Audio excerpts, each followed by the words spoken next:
Благодарам, председавач, почитуван министер, почитувани колеги пратеници, почитувана македонска јавност, почитувани медиуми. Денес уште еден амандман поднесен од невладините организации заедно со опозицијата, се со цел подобрување на квалитетот на воздухот, водата, почвата, односно да се обезбедат средства во висина од 4.800.000 денари за вработување на 8 нови инспектори. Значи, 8 нови инспектори лиценцирани за таа област и за таа дејност, затоа што знаеме дека вработувањата кои што ги врши владата сегашна се на многу често нестручни и некомпетентни кадри на соодветни места. Значи, зошто ова го бараме? Затоа што имаме информација дека Министерството за животна средина кубури со ваков кадар и затоа е итно потребно за вакви инспектори. Значи, владата мора да изнајде начини како заедниците да ги исполнуваат барањата од Законот за животна средина и да ги применуваат нивните регулативи. Не е само да се има закон доволно, туку за да се решат проблемите, туку е потребно тие закони да се применуваат, потребно е инспекција, односно спроведување на тие закони.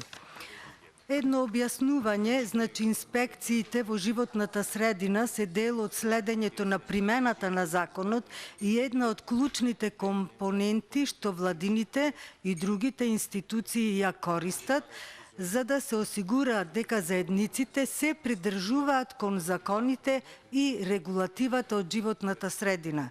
Значи, тоа се посебни лиценцирани инспектори, кои што одат на лице место, потоа поднесуваат извештај за прекршокот и разгледувањето на информациите, меѓутоа ги разгледуваат и информациите кои што се поднесени од страна на индустриските капацитети како дел од програмата за следење и известување.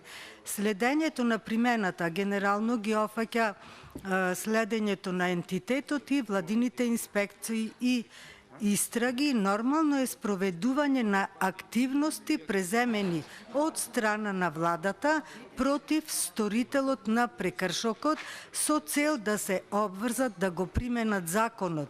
Тие одредби генерално ги овластуваат владините институции за примена на санкции, дали ќе бидат административни, судски или кривични, и да побараат од сторителот на прекршокот да се придржува кон законот.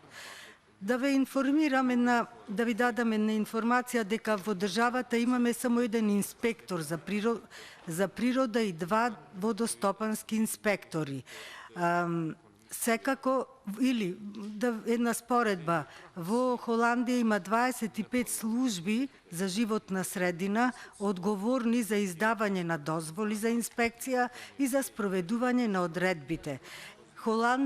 Холандското Министерство за животна средина има 13.000 вработени и повеќе од 9.000 на регионални извршни позиции. А кај нас, колку што знам последна информација, има само 5 инспектори. Значи, само 5 инспектори, дали се доволни, да речеме, за цело Скопје. Секако, пак ќе повторам, тие граѓани, тие инспектори да се стручни, компетентни, да не се корумпирани, зашто ако не е така, тогаш ќе ни се случува модуларната болница во Тетово, автобуската несреќа во Бугарија, и затоа ќе ве молам, ова е навистина амандман кој што не се многу пари да се одделат од буџетот, а доста корисен за животната средина. Благодарам.